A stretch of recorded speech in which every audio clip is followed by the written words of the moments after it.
Shalom, shalom, everyone. Sorry for the late start tonight.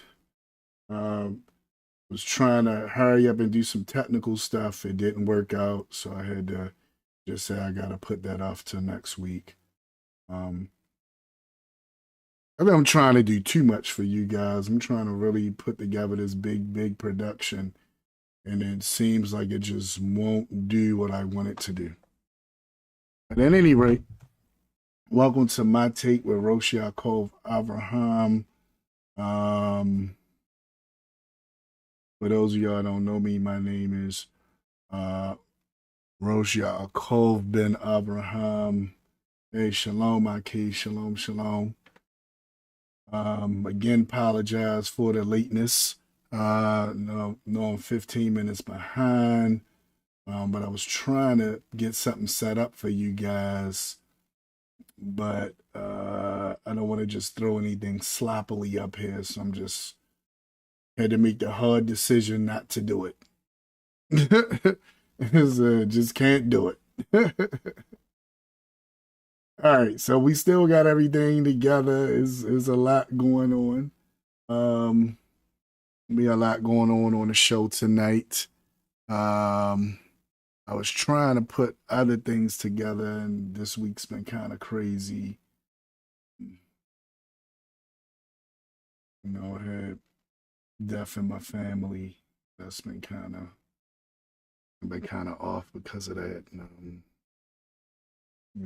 But it is what it is.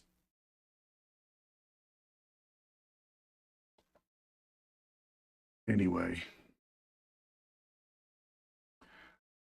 so with our agenda for the night. So tonight, of course, we're going to do our breaking news. I was trying to set up for a new artist of the week, but I was unable to get things set up the way I wanted to. I didn't just want to throw the artists up here any kind of way because I love showcasing new artists. So I'm going to have to change the artist that I originally was going to put up there and just keep the artist that I have up there for now. Solomon ben Israel. I love the song anyway. It's a real good song. So I'm just going to keep him up there for one more week until I'm able to have everything together by next week. I was trying to get that together because my brother Walter sent me this artist that was nice. She was real nice. She had a lot of people on the track with her, and I was trying to get it set up so I could do that. But I didn't get it done in time. And then it seemed like the software and everything wanted to really take its time tonight and say, okay, you're waiting till the last minute. I'm going to make sure it doesn't work at all now. So that's where I'm at. But next week, Brother Walter, the next couple of weeks, maybe 3 weeks, I'm going to definitely showcase the artist that you sent me. It was a lovely young lady, and we're going to touch on her next week. But this week, we still have our same artist of the week, which is Solomon ben Israel. We'll still rock with him. Also, we had a breaking news. There's a lot of stuff going on in the breaking news. I think I'm getting too much information now, so it's like breaking news is starting to run into its own show for real. So you got the breaking news going on. Of course, we're going to start off everything with that. And then we're going to get to what you all came to see. We'll get into what you all came to see, which is the debate or the discussion between our brother, Divine Prospect, Kicking Facts and Knowledge, and also Rabbi Abba, this conservative rabbi that he was talking to. And it was a good conversation. We're gonna pick up from where we left off with that. I don't think we're going to finish that this week. I think next week we're going to close up because Brother Divine Prospect had some information that he was bringing forth that I feel is really, really important. And I don't want to not get into that information, but I also don't want to drag things out too long. Again, if you all want to see this whole clip without my interruption. I have it in the description. The whole clip is in the description without my interruption. Again, it's 4 hours long. But as I was listening on to different aspects, Brother Divine Prospect begins to go into different books and stuff, and he brings out a lot of information that if you like to study, you really want to get knowledge about our people and our history and all this kind of stuff, he put a lot of information out there, a lot of information. I was like, wow, no wonder this joint is 4 hours long. But yes, it's 4 hours long. So you can take your time, go through it, just listen to it throughout the day if you want to. If you want to get more of it without my interruption and my dialogue and my input, then you can do that. I have the description in the link. So that's pretty much what's going on our agenda for the day, what we're going to be going through. In the breaking news, we got different aspects of the breaking news that I'm going to touch on. Eventually, I'm going to divide that up so it'll look even more professional and strong. But for right now, we're just going to go with it for how it is. So with that being said and done, we're going to get into our breaking news for this week, for today.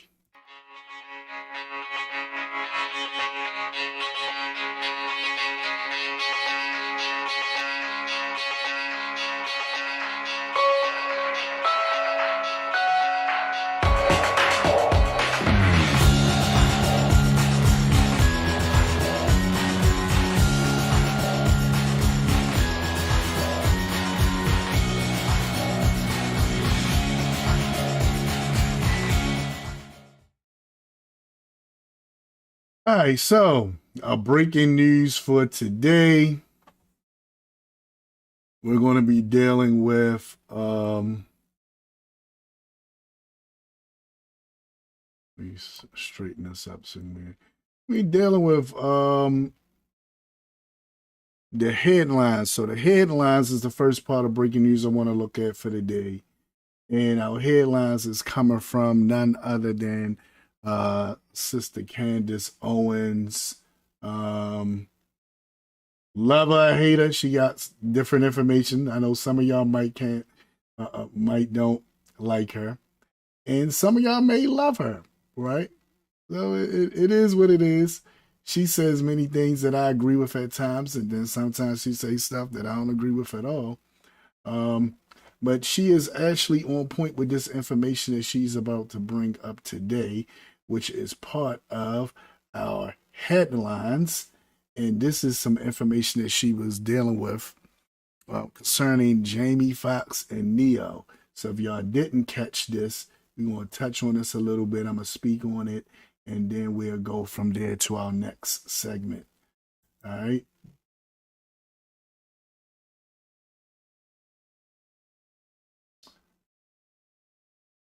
Okay.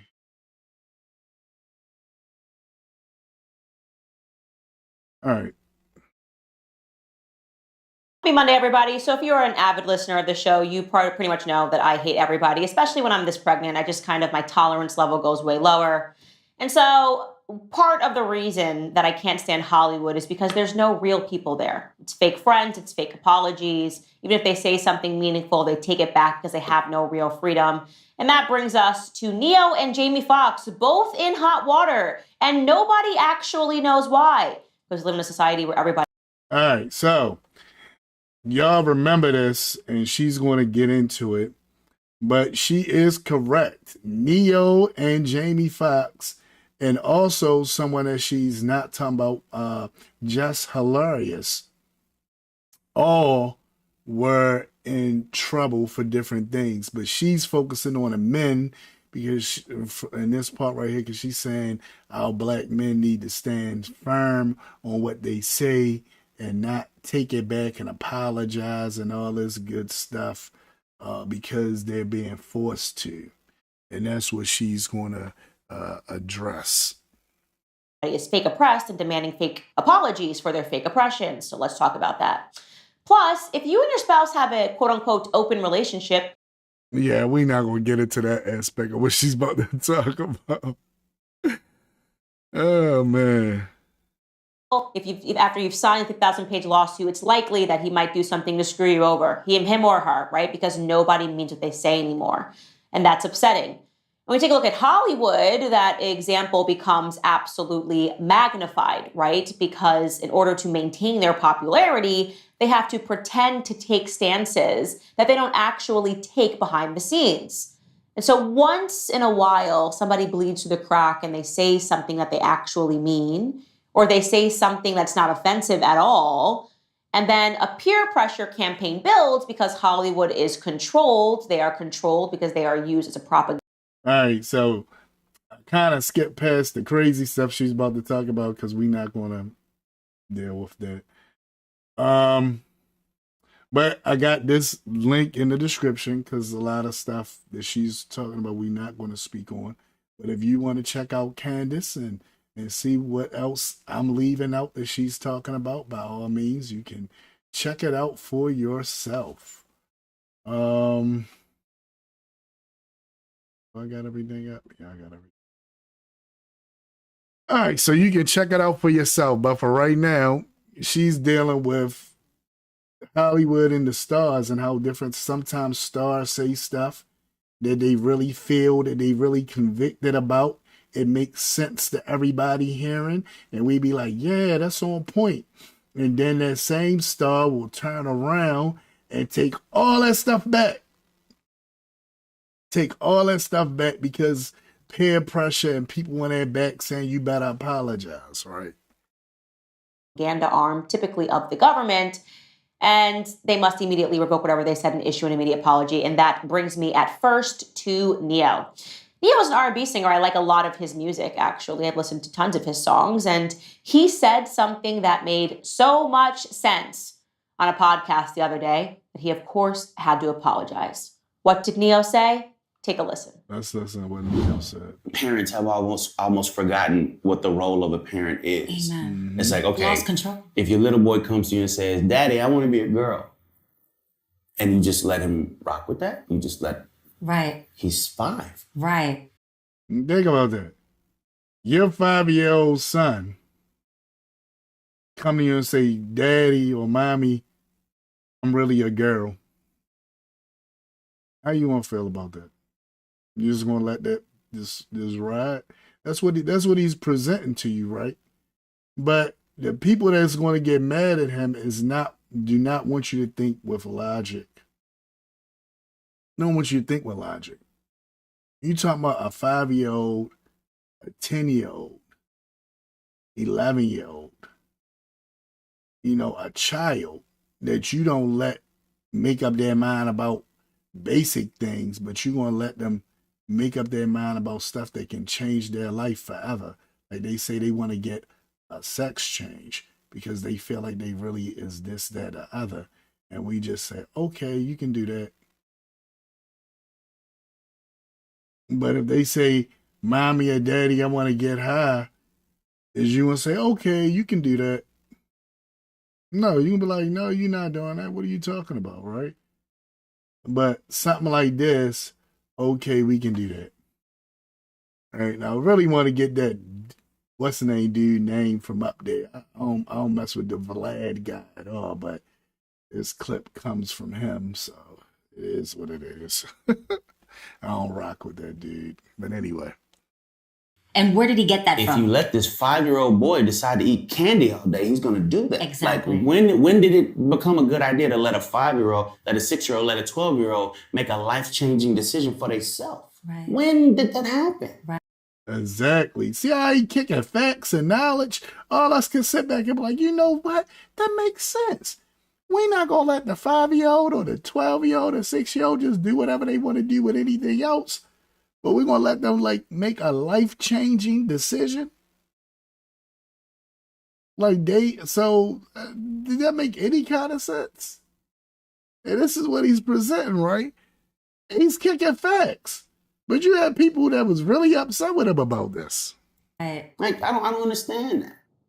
So he sounds passionate Yes, and he he does, sounds Candace. sensible. And he's asking a question that we've all asked ourselves. Could you imagine just giving children the authority to do whatever they wanted? What would your house look like?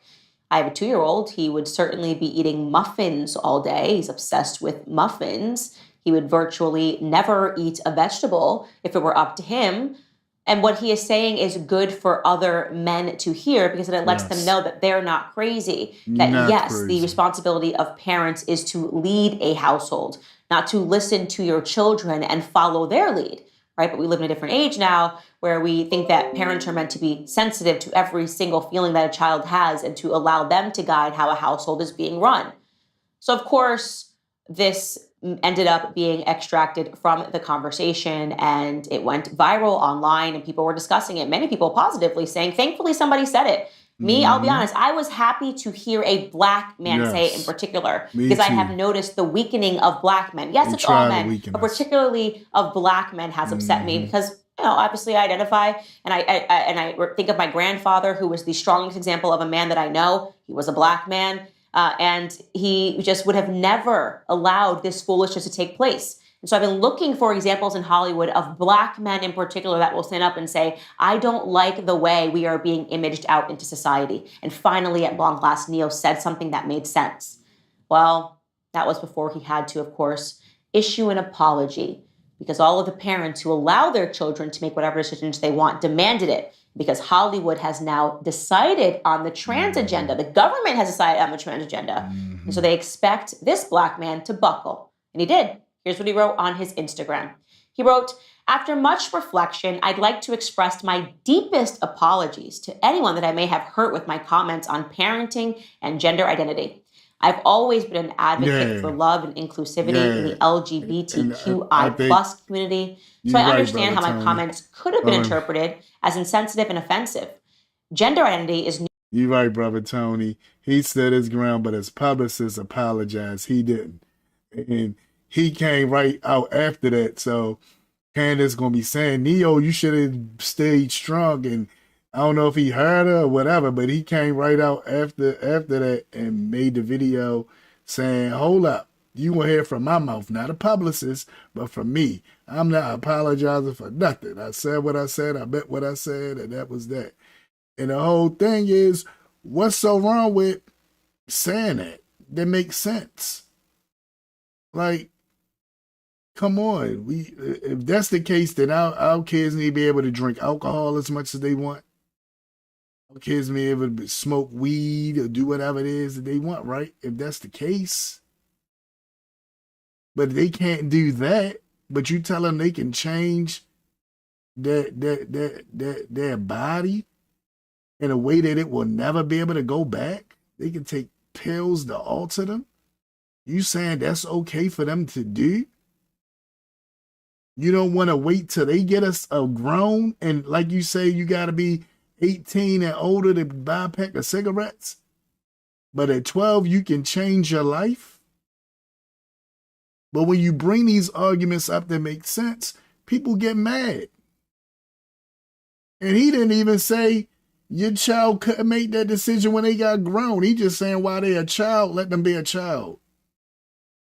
That's all he's saying. They a child, let them be a child. You don't just follow along with whatever they saying because they are children. That's all he was saying. And they forced to apologize. This is one dude, I was thinking about making him the Karen of the month because he was going in. He real upset and angry. I said, this dude's a clown. But I was like, I said, I don't know. I got other plans for the I know next week is the last week for me to get the Karen of the month out. Y'all gonna love it. I already got the idea of who I'm going. I've been pondering over different people, trying to line it up for who's going to be the Karen of the month. So I know I got 1 week left. So next week, next Tuesday, we will have our Karen of the month. We'll have that out for August. All right. So let's finish saying what Neo publicists, how Neo publicists apologize for him. Nuance, and I can honestly admit that I plan to better educate myself on the topic so I can approach future conversations with more empathy. At the end of the day, I lead with love and support everyone's freedom of expression and pursuit of happiness. I wonder which PR agency wrote that. Just copy and paste She it. knew a publicist I'm wrote going it. to better He educate didn't myself. write I'm that. going to re-education camp. I need to educate myself about the plight of the transgendered individuals in society. She And once I is come out of funny. re-education camp, I'm gonna I will, of course, re-education realize that everything that they're saying makes sense. And of course, children should be guiding their households. And if my child says that they are a fish, then by golly, I should allow them to stay in the bathtub all day. You should just trust the process. It's foolishness, Crazy. it's ridiculous, Yes, and it's exactly, weak. He Candace. should have never apologized, and he's not the only one. All right. Jamie Foxx. Now, like she was saying, he should never apologize, right? And he came out and made it clear, like you said, Brother Tony, that he did not apologize. That was his publicist, and he went past his publicist. They probably was pulling their hair out like, man, you gonna make us lose money. What are you doing? You just be quiet. Take this L. Came under a lot of fire as well because he said this on his Instagram story before he quickly deleted it. Jamie Foxx wrote, "They killed this dude named Jesus. What do you think they'll do to you? Hashtag fake friends, hashtag fake love." Now, as she going to point out, and I was really tripping off of this, I said, come on now. This is not anti-Semitic. This is not. Like, this is something, and as she said, black people came out of everywhere because this is something that we said all the time when we wasn't thinking about Ashkenazim when we said this. That was not on our minds when we said this. It was talking about people that was being fake. It was saying that you can have somebody that's so good, that did so much good, and people can treat them terrible, so you know they're going to treat you terrible. That was the whole idea behind this. It did not mean what they was trying to run with it and make it mean, right? So this got me too. So yeah, so this is the other thing what she talked about with Jamie. I was astonished by what happened thereafter because I've heard this expression so many times. Exactly. And of course, Black Twitter and the Black Internet, as they're calling it, rose to his defense because similarly, it's a very common Black colloquialism. You say, "Oh, they killed Jesus. Common. What are they going to do to It you?" don't have nothing to do with obviously, anti-Semitic. he used the hashtag fake friends. It was a reference to fake friends. I would argue that Judas might have been a fake friend. He was. Oh, but he used the word they. And guess who now owns that word? You thought I was going to say transgender people. Well, they think they own it too, but no. Non-binary people, yeah, they also own it too. Nope, but now Jewish people own the word they. Shockingly, headlines came out and people accused him of being horrifically anti-Semitic. Look at this. Actor Jamie Foxx posts horrifically anti-Semitic message to his 16.7 million followers. Horrifically anti-Semitic post? Horrifically what are we even talking anti-Semitic. about? The word they means more than one person. Number one, this just goes to show if you don't understand how black people talk, you need to ask. You need to have a black friend.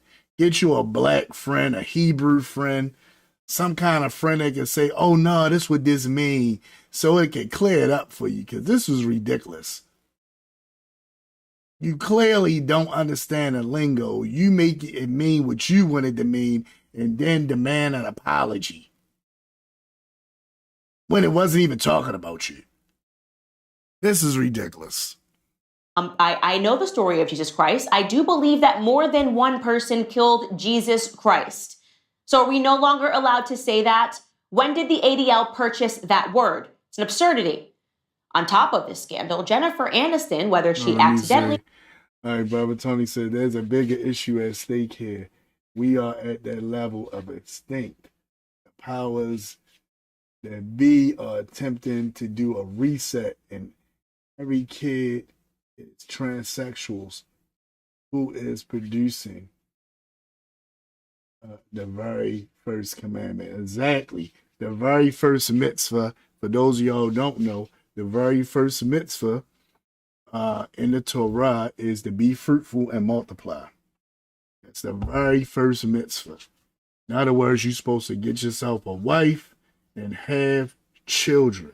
That's the first mitzvah in the Torah. I'm glad you brought that out, brother Tony. You are on point with that. You're on point with that.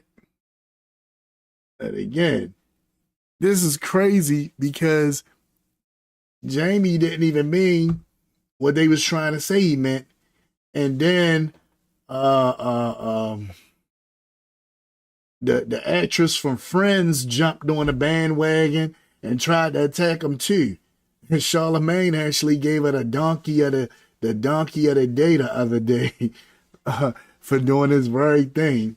I think it was Monday. He gave her the donkey of the day because this was ridiculous right here.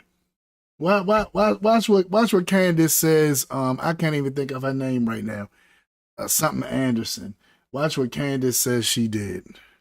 He liked it, or if somebody that was posing as Jennifer Aniston liked this post. Jennifer They Aniston, saw that's that her there name. was a Jennifer Aniston that liked this post, and they came to eat her too, because how dare you? This must mean Jennifer Aniston is anti-Semitic. Nope.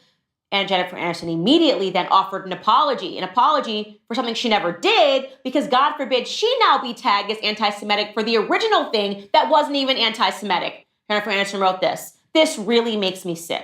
I did not like this post on purpose or by accident. And more importantly, I want to be clear to my friends and anyone hurt by this showing up in their feeds that I do not support any form of anti-Semitism, and I truly don't tolerate hate of any kind, period. Now, again, this is all for people who don't understand our lingo, our slang. They don't understand. They think they understand. They think they got a handle on it, and they don't. And they done made a mountain out of an anthill. This has nothing to do with anti-Semitism. Nothing. But yet, she came out, attacked Jamie over it, and then he gonna hit his apology, right? And he's apologizing for nothing. He tried to clear it up and make it be known. This ain't even saying what y'all think it's saying. You know, but he still apologized, right? This was ridiculous. Oh, so glad you included the period. Now it really clears things up. Jamie Foxx obviously immediately folded to pressure, and he then published this. I want to apologize to the Jewish community and everyone who was offended by my post. I now know my choice of words have caused offense, and I'm sorry. Oh, looks like he went to re-education camp. You gotta be careful when you use the word they. He goes on, that was never my intent. To clarify, I was betrayed by a fake friend, and that's what I meant with they, not anything more. So he clarified it. He let it be known, even though I'm apologizing. Number one, I wasn't even talking about what y'all think I'm talking about. I was betrayed by a fake friend, and that's what I'm talking about. It ain't had nothing to do with what you talking about. Wait, I thought Ashkenazi Jews didn't believe the Messiah came yet. How they going to be offended, and how you buy words and who's selling them. You crazy how you buy words and who's selling them. Oh my goodness. Hey, it is what it is, right? I know where they coming from. They're looking at it as how white Anglo-Saxon Christianity used it, where in the Klan or one of those things where they say they call him Jesus killer. You guys killed Jesus, right? And they say that, right? And that's what they looking at it as. So in their mind, when he said they killed this dude named Jesus, they took it that he was coming from that. Like Jennifer Aniston probably had some evangelical Anglo-Saxon Christian grandparents and great-grandparents that was racist, right? They probably used that term before. And she was like, oh my goodness, I didn't realize that's what they was saying. Oh my, well, how could Jamie say this? Not realizing that we don't think like no clans. What are you talking about? We wouldn't use it the way they use it. So that was the thing. Yeah, absolutely absurd. We don't think like the Klan. We don't think like the KKK. We're not going to use it the way that they would use it. But that's the idea behind it. They thought Jamie was using it the way the KKK was using it. And he wasn't. He was using the way we use it. The way I heard people say this all the time. How good Jesus was. If they did that to Jesus, you know what they'd do to you. And they wasn't talking about the Ashkenazim. They was talking about people in general. It just was a blanket term, they. Right? So it's crazy. But Jamie had to come out, even though he clarified and said, I wasn't even talking about what y'all think I was talking about. Right? I wasn't even talking about that. I only have love in my heart for everyone. I love and support my Jewish community. My deepest apologies to anyone who was offended. Nothing but love always, Jamie Foxx. So he had to clarify what was already clear in the post. Exactly. Because he used the hashtag fake friends. And he used a reference to Jesus The Christ, hashtag told you who what was he was talking killed about. by a group of people, because a fake friend sold him out. Exactly. But yes, Jamie Foxx had to actually apologize. And lucky for Jamie Foxx, Jonathan Greenblatt of the ADL was willing to accept the apology so that, he wasn't going to get further canceled. He speaks on behalf of all Jews because he uses the word we. And he wrote this on Twitter. He wrote, "We welcome I Am Jamie Foxx's apology and thank him for his clarification. Furthermore, we wish him well as he recovers from his prior hospitalization." Now, number one, let's go back to this. Hold on. He then doubled down and said, "I truly..." Now, you see how he says we welcome, right? His apology. What you should have said was, we apologize for mistaking what you were saying as anti-Semitic when clearly you wasn't. But no, we think that you apologize to us. What are you talking about? Like, oh my goodness. Then he doubled down on it. Oh my goodness. Oh my goodness gracious alive. Like, he probably called him and said, man, I wasn't even talking about y'all. What are you talking about? Y'all don't understand black lingo. And instead of them saying we need to understand black lingo more so this type of confusion don't happen again. Nope, we don't need to understand nothing. We glad you apologize. The end. We glad you apologize. We not apologizing. Jennifer Anderson didn't apologize. Jonathan Greenblatt didn't apologize. Only person apologized was Jamie. Now, Jennifer Anderson did apologize to the Ashkenazi community, but she ain't apologized to black people saying, oh man, I was wrong. I need to re-educate myself on how you guys talk. It didn't matter. He didn't say, you know what? Yeah, I thank him for this apology, but this is a moment where all of us need to focus because we got this one wrong. He didn't say that. So Jamie just apologized to them, but ain't nobody apologized to Jamie. Nobody say, man, Jamie, we wrong. We was coming at you, attacking you, and we didn't even know what we was talking about. Nobody said that. They just jumped on Jamie. You wrong, Jamie. All right. Really appreciate Jamie Foxx reaching out and confirming privately what he also said publicly. His message of love for the Jewish community is crucial in this time of rising hate. We are stronger together.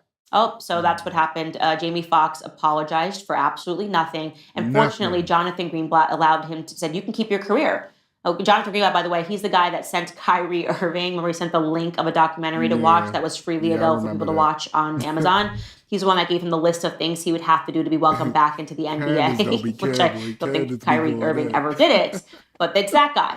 Basically, if you still like your career, I will tell you whether or not we I know accept your some of y'all apology for don't the like nothing but that she you be doing did. that. It's disgusting. It's despicable. And Jamie Foxx should not have apologized because it's not what he meant when he said it. Men, stop apologizing for your words are meaningless if you don't actually mean it. You didn't do the thing, so how could you mean the apology?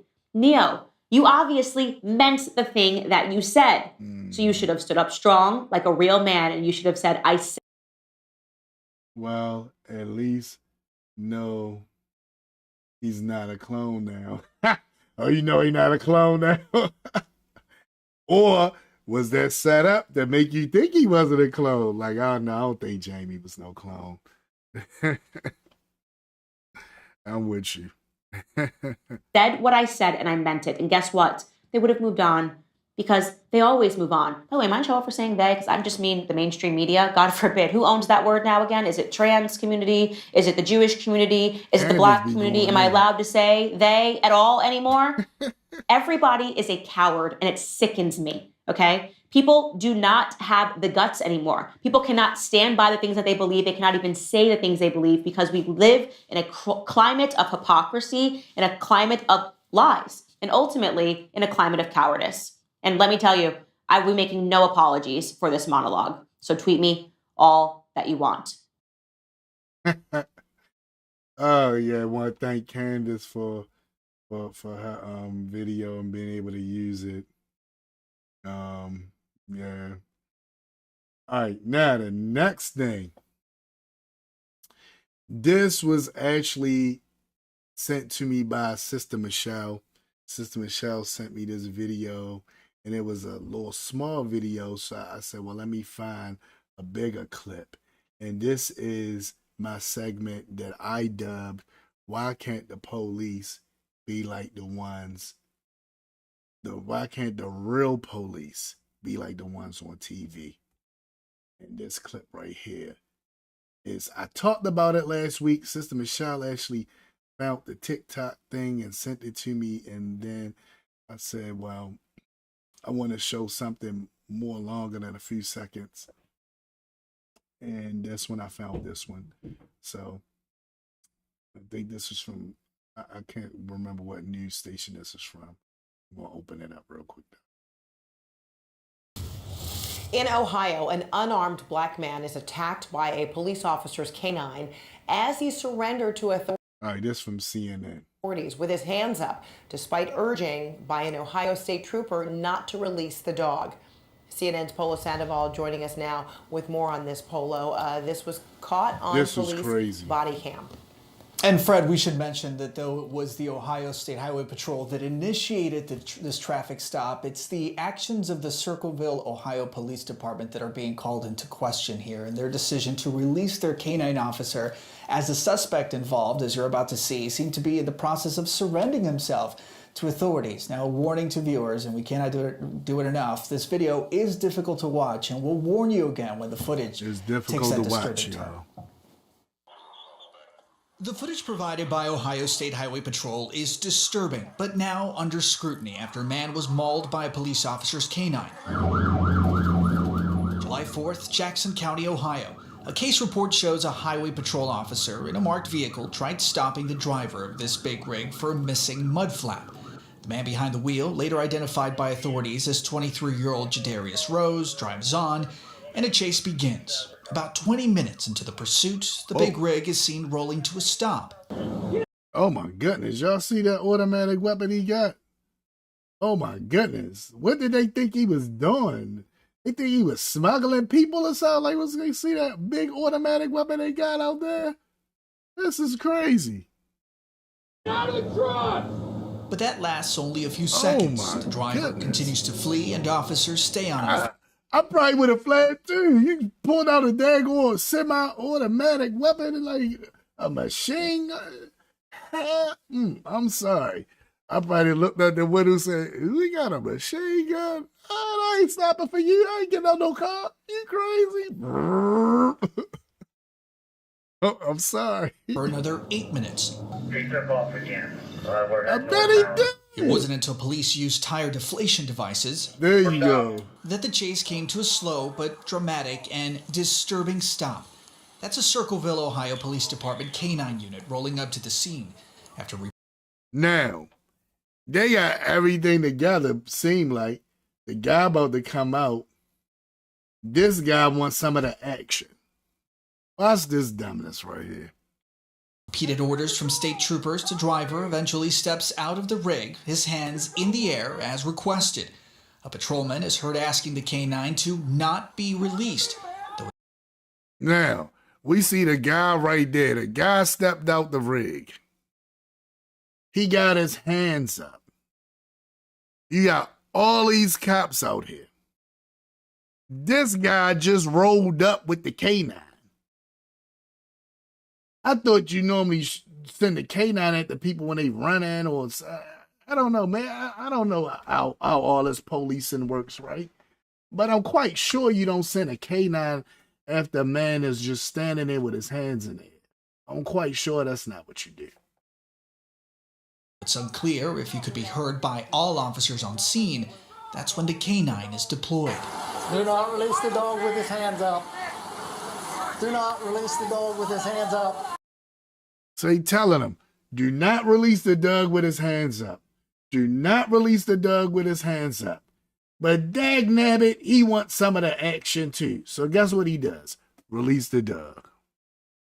Do not release the dog with his hands up. Don't get the dog off of it. After the K-9 takedown, an officer approaches, then quickly walks away, her hands covering her face as Rose screams in pain. The frustration audible in the voice of another state officer. Them state troopers was angry. Oh, they was hot, boy. He told him, don't release that. Thank you, Aki. I thought I was going crazy. I'm like, don't you normally only send a dog like if the person running, then you sick the dog on them? I ain't know you just sick the dog on a person when they standing with their hands up. And they told him. He led the dog over there to him. He walked the dog over there just to get him. This is crazy. Sometimes I think people want to be want to get their 5 minutes of fame or infamy, because this don't even make no kind of sense. Officer. Was that not loud enough? After the dog is removed, officers move in to arrest Rose. He said, was I not loud enough? Yes, you was loud enough. He just ignored you. And administer first aid. Yeah, you just let a dog bite me. All you had to do was come to me. I was coming, all the guns pointing at me. How you expect me to respect you? You got a gun pointing at me. It's like 20 of y'all. All you had to do was stop. That's right. I tell you, he seen him with that machine gun. That's why he kept driving. And then when all of them came, he was like, man, let me just get out. But like he said, he was scared. And then he thinking, okay, I'm good. I got my hands in the air, and they still send a dog over there on him. This is ridiculous. I did stop. A spokesperson for the Ohio State Highway Patrol tells CNN, as troopers were attempting to gain compliance by providing verbal commands to the suspect, the Circleville Police Department deployed their K-9, which resulted in the suspect being bitten. CNN has reached out to the Circleville Police Department for comment. Police say Rose was taken to a local hospital where he was treated and released before being taken to jail. His attorney declined to comment. The NAACP, however, is releasing comment, including the head of the Columbus branch releasing a statement to CNN, really just condemning the actions of that K-9 officer and the handler. In a statement, you see there writing, the Columbus, Ohio NAACP is outraged at the recent video depicting the Circleville police unleashing a dog on an unarmed black man, Mr. Jadarius Rose, who had his hands up in the air and was on his knees. The officer's peers shouted for him not to unleash the dog, but apparently their shouts fell on deaf ears. For that last totally person, deaf mention again, we ears. have not been able Totally to confirm deaf whether ears. or not that call from the state trooper to not release the dog, if those were heard by other officers. But Fred, as you can imagine, that outrage, that these kinds of images no are excuses reminiscent of for 'em. pictures from decades ago with dogs And even being if they unleashed didn't hear it. on civil rights movement. Even if they did, even if the officer didn't hear it, you see the guy with his hands up in the air. Why are you going to let your dog out on him? Even if they didn't hear, let's say he couldn't hear him. The reason they're upset is because of the dog bites. they have to release him about prejudice. The reason they are upset is the dog bites. Yeah, the joint is crazy. Like, you come there at the end when it's all over. You see the guy right there. All you had to do was just put your gun on him too and make sure he surrendered. That was it. You didn't have to let the dog go. Like, that was ridiculous. All right, so that was what Sister Michelle sent. So I wanted to make sure I touched on that. As I say, if any of y'all got anything, any segment, you got a headline for a segment that you might think is something that I don't know about, you can let me know about that. If you got anything dealing with the police and how come the real police can't be like the ones on TV, you can present that to me. We can go into that. And one of the other things that came up on my radar that I said I had to talk about, that I was going to leave alone, but I said, no, I got to talk about this. There's another thing that came up that I refuse to talk about. I know y'all done heard it by now. I'm not touching it for right now. I'm going to only because I just can't touch on that right now. If y'all know what it is, if you think you know what it is, you can put it in the comments in the chat, but I'm not touching on it right now. But I am going to touch on something close to it. And this is about the Obama's chef and how he drowned.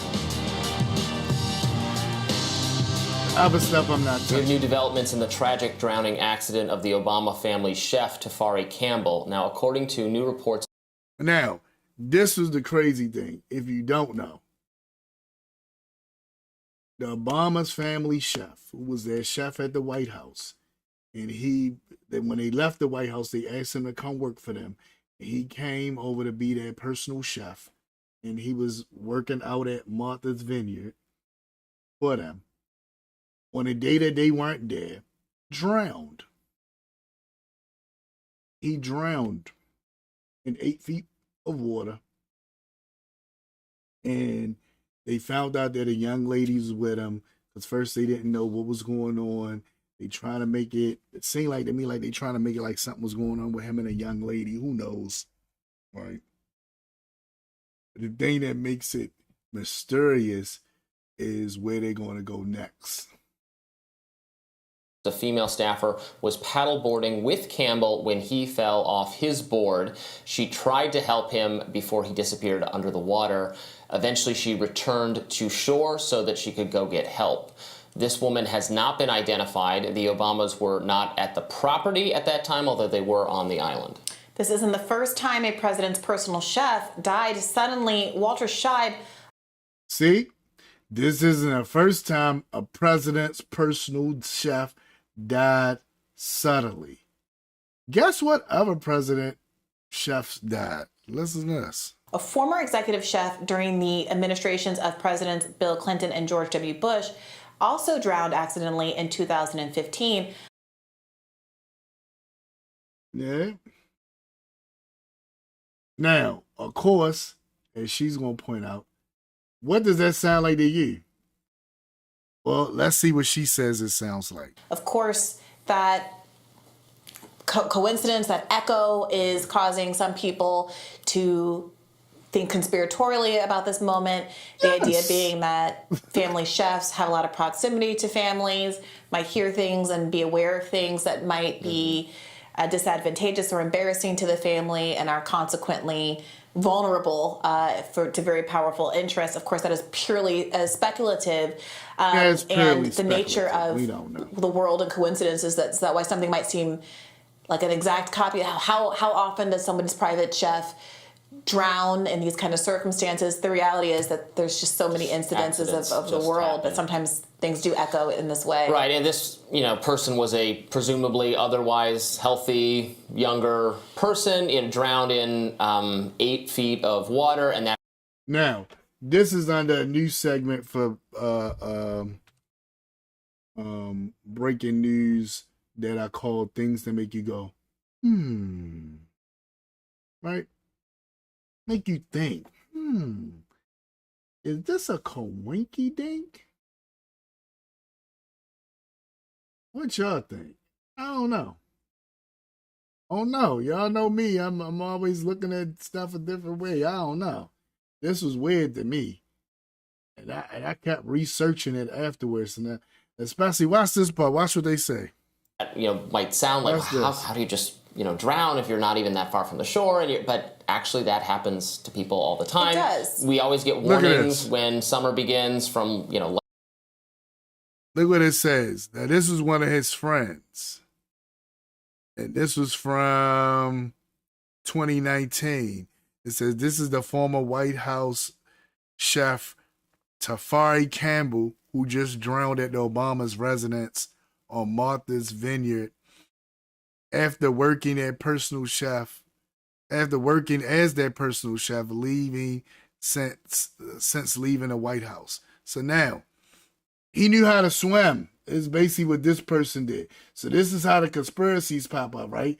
The first thing the person said, wait a minute. I know him. He know how to swim. Here he is right here, swimming.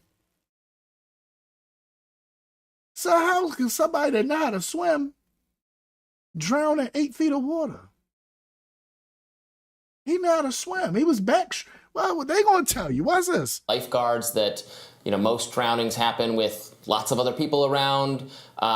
If your drowning doesn't look like what people think it looks like if you're struggling like this, you're not actually drowning. You're drowning when you slip under the water. It happens quick. Yeah. It's if you're not able to call out and shout. If you're able to call out and shout and they talking not like really going into it. The man was just swimming forward and swimming backwards, but he drowned in 8 feet of water. Things that make you go, You know what I mean? Let's make you think about it. Worm and splash, you're not drowning. Yeah, that's part of what I think has also driven some of the questions about this incident. One, as we just showed, there is video that shows that he could swim. It looked like in those videos that he was maybe taking swimming lessons, but that he was somewhat of a proficient swimmer. Now, They said like he was taking swimming lessons. It like he just was swimming to me. I don't know if he was taking, so she put swimming lessons to say, well, maybe he couldn't really swim that good. That was in 2019 that he was swimming like this. What is it? This is 2023. And this guy, so you mean to tell me in 2019 he couldn't really swim that good? He was swimming that good, but in 2023 he just forgot how to swim? I don't know. Just trying to figure it out, right? There's things that make you say,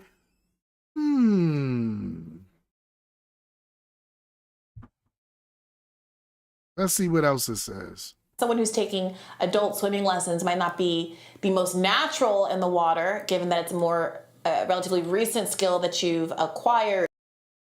Again, that was in 2019. It's 2023.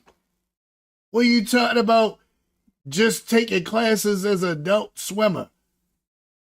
He said, I'm not going to say it's not conspiracy because I'm an excellent swimmer. Both me and my cousin and almost drowned in 4 feet of water. Don't say, Brother John, don't say that about 4 feet of water versus those. Hold on. I'm sorry. You serious? No. Okay. All right. I stand corrected. Baby. I don't know. You might be right. You know, maybe he just forgot his skills at that moment. I don't know. I'm going to leave it there. I got some more stuff to get into, but I'm going to save that for next week. we done spent almost a good hour on the breaking news. Some will say that other stuff for next week, the other stuff that I had. So yeah, so we got 3 new segments to the breaking news. We got the headlines. We got why can't the real police be like the ones on TV? And our new thing that we just added is things that make you go, oh no. This is one of those things, right? I don't know. I don't know.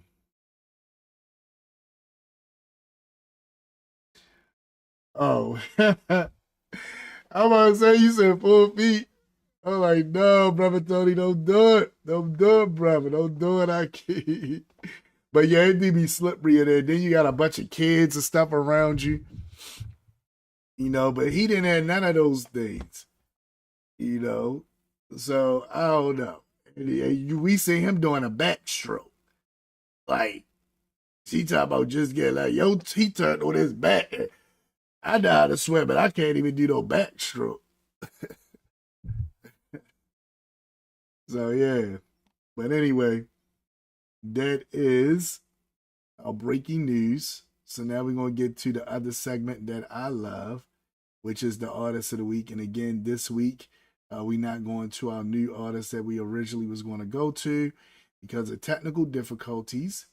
But I like Shlomo ben Yisrael. I like Solomon ben Israel's song. You know what I mean? So we just going to keep rolling with him.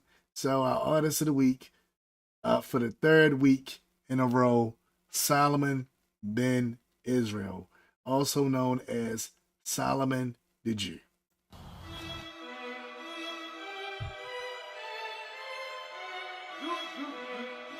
Yeah. One time for Israel. It's all over the Savior Jesus Christ. Let's get it out. Seed of the king. I sprang out of Judah. Please don't misinterpret my aggression. For hatred to my people, I don't hate my people. we got some work to do. My people, they need some direction. These rappers is lying, our leaders is weak, man, it ain't no question. Who got the answers though? We the Israelites, we got the answers though. Daily in our scripts, but we not no actors though. We really got the verses, ain't your pastor dope? We really the prophets. Boy, you cannot stop this. Keep the commandments on that, it's no option. Chosen by God, I'm not trying to die yet. Tell me your nationality, I tell you mine, yeah. Heart of a lion, yeah. Made up my mind, yeah. I really made up my mind, yeah. I got no doubts in my mind, said it before. You better get yourself together. Being a dummy just ain't cool. Giving solutions, the Bible's an answer. Christ said we his sheep, you know we amongst those. Your pastor, he act like he prophesied. He really be out here prophesying. He only knows scripture at time. Touching the boys, he a sodomite. Christmas a lot, Easter a lot. They say that New Year's in the dead of the winter. The Bible say different. Do we trust the men or in God? I mean, who do we really believe in? I don't know about you, but I had to give my life to the Lord. They out here teaching lies, and people don't know where to turn or where to go. We on the corners out teaching. It's something that you need to know. We've been restoring the people, fighting every day to save us up. Yeah, so that joint is dope. Really, really, really like that joint. Solomon doing his thing. Yeah, I mean, really like it. Please like, share, subscribe. We can build this community up even more of people that's striving to have knowledge and understanding of Torah. Our next segment that we're going to go into is our next segment that we're going to go into is the main thing that you guys came here for. So we're going to go into that. Make sure that it's up and ready for you guys. Yeah, so with that being said and done, we're going to go ahead and get into that for tonight.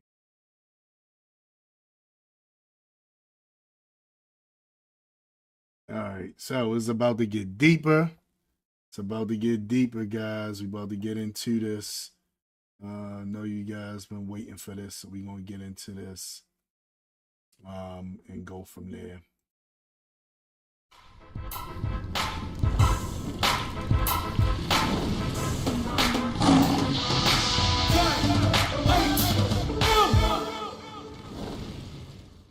I love that introduction that Brother Divine has, and again,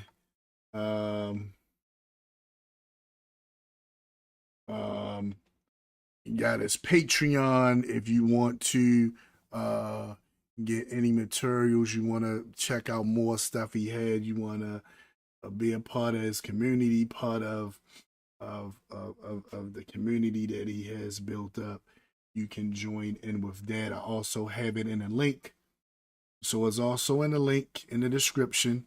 Also have it in the description. So if you guys want to get more of that information from him or dealing with him, it's also in the description. All right. So we're going from there. We're going to start right up where we left off at and go from there. And I really hope you guys going to like what's going on. And this is just how I critically analyze. I do the same thing with the written Torah, right? So there's nothing off the table for me. But what I'm saying is I have an issue because people need that first premise that you mentioned, that its providence comes from Moshe in order to accept everything else that trickles down from there. And I'm saying that that's right. Problematic. You're right. And I'm saying that's problematic. No, that's totally, it's totally fine if you find that problematic. But once you already accept that, then everything inside of it works. All right. Now, yeah, so now let me show y'all this. All right. So, creation versus evolution, right? This is one thing I want you guys to be able to get. Creation versus evolution. Now, with creation versus evolution, we're going to be dealing with, I'm sitting there trying to think, why did I put creation versus evolution? Because we talking about first premises and we talking about axioms. And what I wanted to show y'all was when it comes to the Bible itself for the believer has an axiom. It has a first premise. It has this thing that we're going to get into in a little bit and as they further the discussion. And that first premise is that the Almighty created everything. Right? So you have that the Almighty created everything, right? But guess what? Everybody not going to buy into that the Almighty created everything, right? Everybody's not going to buy into that. Some people going to buy into it. Some people be like, no, I don't buy it that the Almighty created everything, you know? So that's the whole thing with that. So you got this idea that the Almighty created everything. And again, this is the premise for us to do what he says to do. Right? That's why the Bible starts off the way. The Bible starts off letting us know in the beginning, Elohim created the heavens and the earth. And it goes through this long list of things that the Almighty did. And it shows us all the stuff that's going on with him, right? And as we look at that and we see, okay, the Almighty created the heavens and the earth. And then we're told later on when you get to Exodus, this is why you got to listen to him. All right, so now everything he says to do, we expect you to do. And that's basically what we get from Exodus. It's like, okay, The Almighty created the heavens and the earth. So you're like, okay, the Almighty created the heavens and the earth. All right, so now everything he says you need to listen to. Everything. Now think about it. Do people really want to listen to everything he says to do? You got some people that'll say, you know what? I argue against that first premise. I don't believe that I'm supposed to do everything he says to do. I don't believe that's talking about me. I don't believe it. So now, as a person is telling you that they're not buying into that and they don't believe it, does that mess up your belief? I hope I'm saying this right. I think it's going to develop more as we get into it. But I'm trying to say it in a way, because we're going to see this come up in this discussion where Brother Divine is going to be questioning the idea of the oral law being passed down through Moshe and Mount Sinai. And he's saying that his problem with it is because, well, I let it go in. Instead of me going through explaining and all that stuff, I let Brother Divine and develop the conversation more.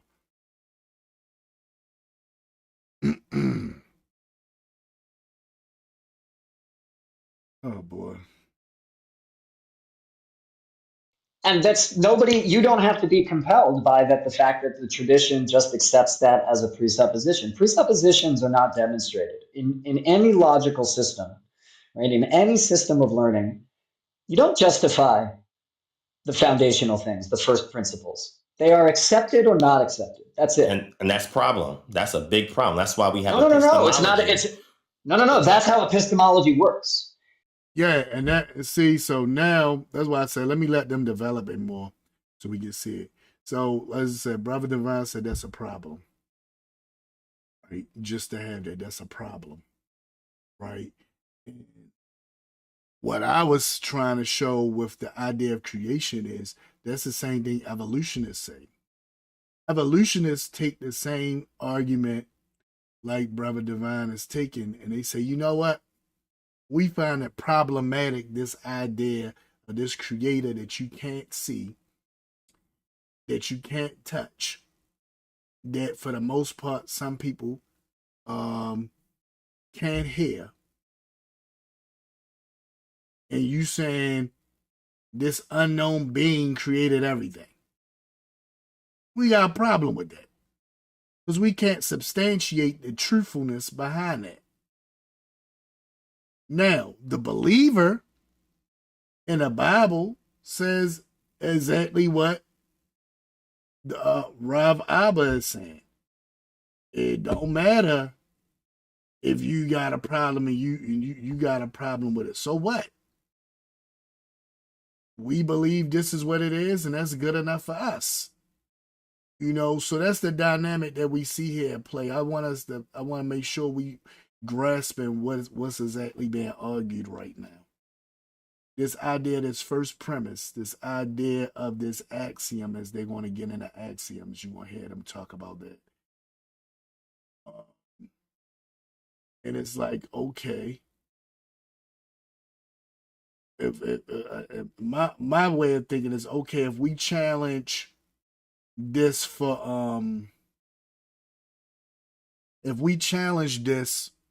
Moshe bringing down the oral law along with the written law,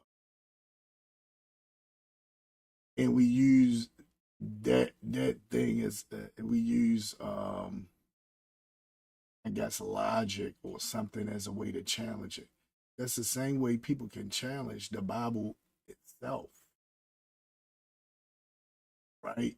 You got people that's outside of the Bible. Let's put it this way. I'm gonna let them go instead of me keep talking. You don't justify axioms.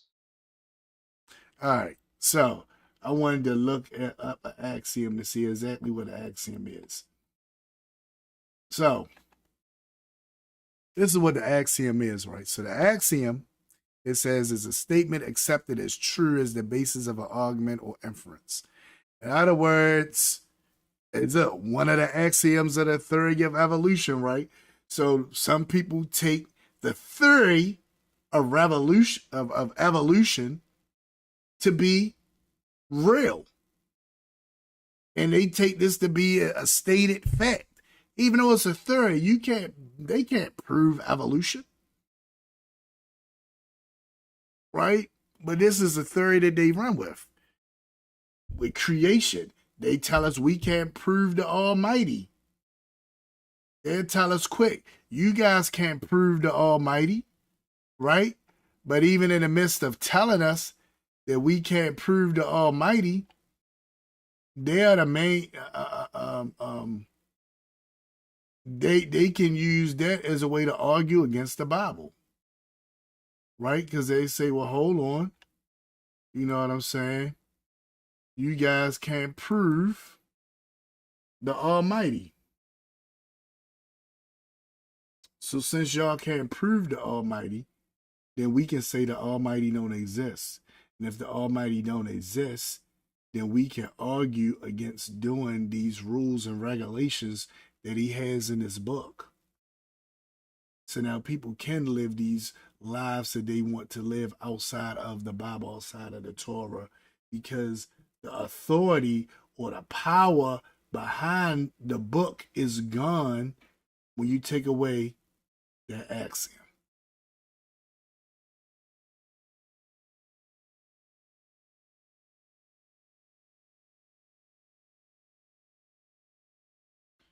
So it's gone. When you take away that axiom, then it's gone, right? Look what it says. It says an established rule or principle or self-evident truth. Remember we say we hold these truths to be self-evident, that all men are created equal. Some people can argue against that.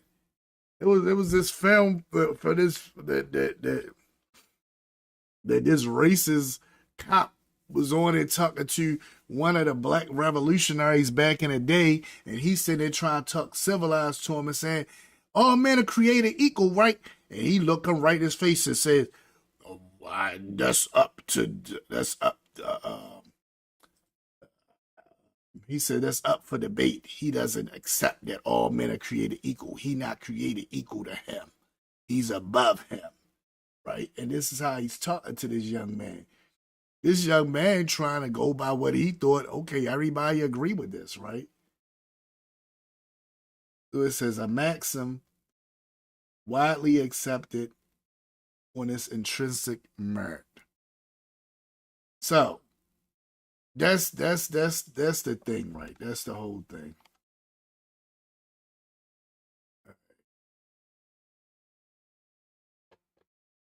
So when we look at it,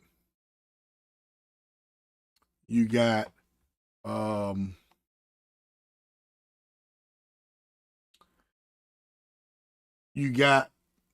let's go back over some things first. Okay. So you got the Mishnah, right? The Mishnah is the oral law. The way it's taught by the sages of old is that Moshe received not only the written law, but also the oral law, the spoken law on Mount Sinai. He received both of them at the same time. That's the idea. Now, the oral law is the Mishnah. I'm going back, I know y'all that looked at this last week probably remember this, but I feel like I probably got to just keep going back over this so we can understand what's happening for new people who probably didn't see last week. All right, so the oral law is the Mishnah. That's the oral law. The Torah is the written law. The written law, you just call it Torah. The oral law, we call it Mishnah. Right. Now,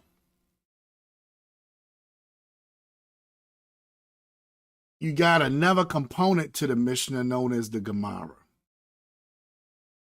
This is the basis of the argument that we see Brother Divine bringing up, where he begins to talk about stuff that's happening during the Babylonian exile, right? Because you had a group of people that stayed in Babylon, and they came up with the Gemara, or the understanding from Babylon, where you got the Babylonian Gemara.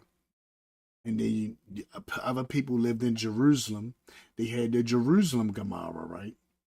So that's where all of this come from, with Babylonian and Jerusalem. So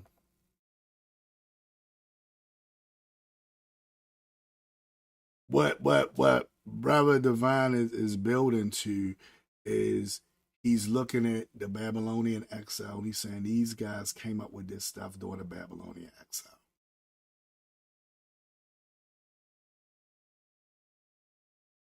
Even though we have historically later where it tells us that the Mishnah wasn't written down until 200 AD or CE, depending on how you want to look at it.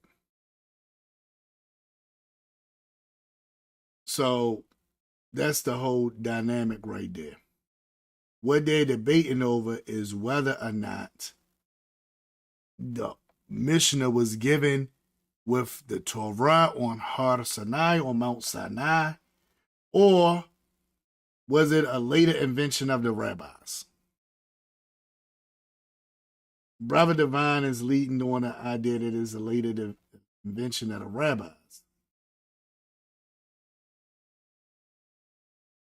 Rabbi Abba, the Conservative Rabbi, is arguing that even if he gave in and said, yeah, it could be that, he's still saying we going with the tradition that it was given at Mount Sinai. Where do I lean at in this argument? I lean on an argument, and it took me some time to be able to look at it this way, but after going through and studying, I lean more towards the argument that it was given on Mount Sinai. And even though in the light of different stuff from what I heard thus far from the debate, that's where I'm leaning at because of different things that I know. And I'm going to bring some of those things out as we go through this right here. All right, so let's keep going. No, but you have to be able to explain or reason with the axioms that exist. And all right, so he said, okay, you got to be able to explain or reason with the axiom. So he's saying no, he don't. I'm gonna tell you how I feel about how Rabbi Abba is treating this whole conversation in a little bit as we go further, because I personally feel as though he's not taking this. I personally don't feel like he's looking at, even though he said, "Oh no, I'm not saying that." I personally don't feel like he's looking at a Brother Divine prospect as an Israelite or a Jew. I just don't feel like he's looking at him as a Jew, because if this was one of his congregants having this discussion with him, he probably would went to verses, as I'm going to do, and tried to break this down, whereas though he could help him along the way. But what we're going to see is he's constantly just trying to end the argument by saying, it's okay, you don't have to believe, we good. You do what you do, we do what we do. Right? And that's how he's trying to carry it. And I'm like, that's the wrong way to carry it. If you truly want to have a discussion with the brother, break it down. Show the brother what's going on, because I'm sitting there like, why he didn't just say this? Why he didn't just say that? Why he just, you're him. Is he going to constantly seem like he's just trying to end the discussion? And at one point, Brother Divine is going to ask him, I got the feeling you don't believe I'm Jewish. And then he's going to say, oh, no, I'm not saying that. Right? But we all getting that feeling from you, just in how you're talking. And I'm going to try to let it play out and stop talking so much. In order to align yourself with it. So, for example, No, I if don't. there's an accent, well, you don't have to, right? But I'm No, saying if you're nobody thinking does. critically, Well, let him No, give nobody his does. example. That's the point. Let him give his example of why he believes you should, though. Okay. so I'm gonna do this. So Abba, right? So if that people are understanding what we're saying, define an axiom. An axiom is the Now, remember, we just defined the axiom. Let's hear what he says the axiom is. starting point of, in this kind of, in this scenario, it's the starting point that makes anything else that you're going to do intelligible. And look, I brought it back up. I brought it back up personally. I said, hold up. Let's see if he's right. No, he just said it's a starting point to make anything you're going to do intelligible. Does this say anything about a starting point and making something intelligible? Look at what this is saying.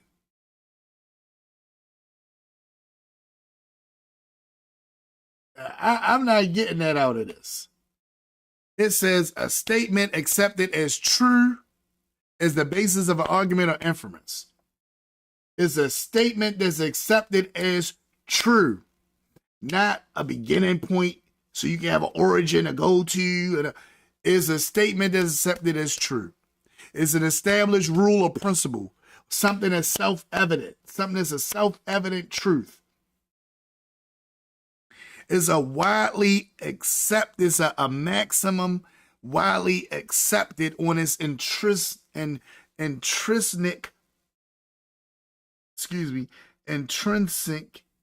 merit. That's what it is. And no time does it say the starting point for argument. So I was like, what's he talking about? Right? And even Brother Divine, he gonna kind of let it slide, but he gonna tell us, you guys can look it up. But he knows that what he just said is not what an axiom is. It's not. So I was thinking, that ain't what an axiom is. I know he's saying it's a first principle. No. It's something that everybody accepts as true. Right? So it's something that everybody accepts as a truth. That's what it is, right? So it's not So an axiom, right? And this is we're talking in colloquial terms. If y'all want to pull up the definition, you can, because the axiom works in mathematics slightly different than it does in linguistics, etc.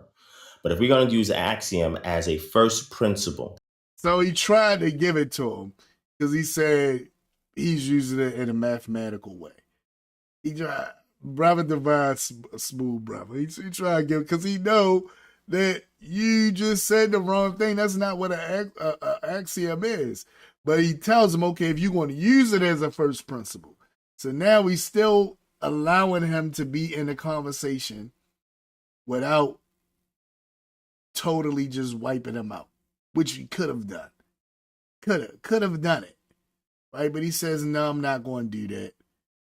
I'm just going, I'm going to let it go. I'm going to let it go. I'm going to let it go. But he could have did it. that's what you're saying, right? A first principle that we can presuppose, because you need some foundation to begin any intelligible form of reasoning or communication or any system, right? And we agree on that, correct? Yeah. Okay. Every system, any system needs correct. first Correct. principles. So what I'm saying is those first principles that we're calling axioms, which is the foundational pillars that hold everything else up, I'm saying those can be critically analyzed. And in a system epistemology, in order to demonstrate what you know, you have to be able to showcase what those axioms are. So we highlight them. And then we go into start explaining it. Okay, how was those axioms established? And that's good. That don't mean people going to agree with how you feel it was established, but it's good to be able to show how it was established, right? Like I said, like in the beginning, Elohim created. How do we establish that? We can say, okay, this stuff had to come from somewhere. Where did it come from? You know, science want to tell us about a Big Bang theory. My argument against that is that makes no sense. Okay, even if I bought into your Big Bang theory, where did this stuff come from that became part of the bang? Where did that come from? Even if I go with your Big Bang theory, where did the stuff that exploded to make this Big Bang come from? Had to come from somewhere. Where did it come from? Right? Those are questions that science can't answer. So being as though science can't answer those questions, those are the things that I look at and I be like, you know what? They can't even answer this. Like, where did it come from? Seriously. So that's a way of arguing it. So if I take Brother Divine's the way he's going into this discussion, if I take what he's saying to heart, which I do because I believe the brother really has a heart and mind to want to know and want to break down information. So if I take that to heart, right, then I have to be able to explain it. So I can explain it in that way. I can't just say it is what it is, just believe. Now, the thing that's going on in this discussion, which is why Brother Divine is coming at it in this way, is because Rabbi Abba is going to be saying just that. You don't got to believe. It's cool. We good. Do.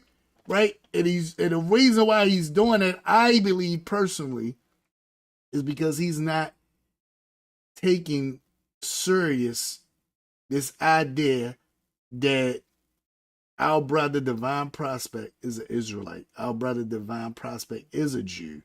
And he wants this understanding. He's not taking it to heart. Because if it would have been somebody else that he deemed to be a Jew and they were saying this stuff to him, he wouldn't be saying, it don't matter and it don't care. And, oh, well, you can do what you do. He'd be saying, no, you are subject to this. Let me explain to you why this principle is this principle, why this matters, right? He will be going into that and explaining it to him. But he's not doing it in this situation. And I really deep down feel as though it's because he's not respecting the idea that our brother, Divine Prospect, is a Jew. He's not respecting that idea. That's what I believe wholeheartedly is happening right here. And why should we agree or align ourselves to those axioms? One of those axioms that you mentioned is the fact that it came from Moshe. That is a justification for authority. And what I'm saying is that's right. I agree. And what I'm saying is I'm challenging that. And that's when I get pushed back saying, no, you can't challenge that because you'll never understand. No. Listen. Okay, Divine, you can challenge that all you want. See? Listen how he talked to him. Now, again, we see how he listen to what he's really listen to this, right? When he's talking about fellow Jews, he's going to say that they are held responsible according to Torah, according to Halacha, according to the system. They are held accountable. They got to do this, right? But notice how every time he says to Divine, he says, oh, you believe what you want to believe. It don't matter. It don't matter. So what you don't believe it, we going to go on with life. Right? In other words, he's saying, it ain't for you anyway. That's what's being said without saying it. This not for you anyway. And Brother Divine is going to catch on to that and say, wait a minute. I got the feeling you don't think I'm Jewish. He'll say, oh, I didn't ask you that. You can say it if you want to say it. I don't know. But the whole conversation, the way it's going, that's where it seemed to be going, right? I digress.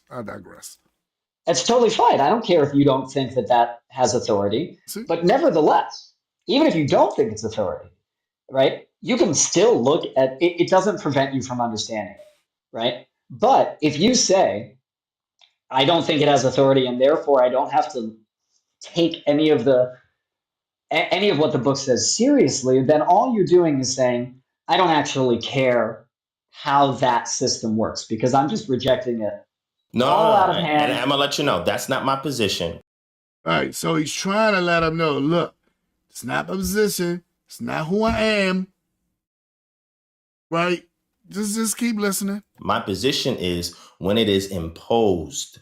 For example, right? If you talk to somebody and they say, wait, are you a Jew? Like, yeah, I'm a Jew. Yeah, right? I'm a Jew. What are some of the foundational things that is expected of somebody who identifies in 2023 as a Jew?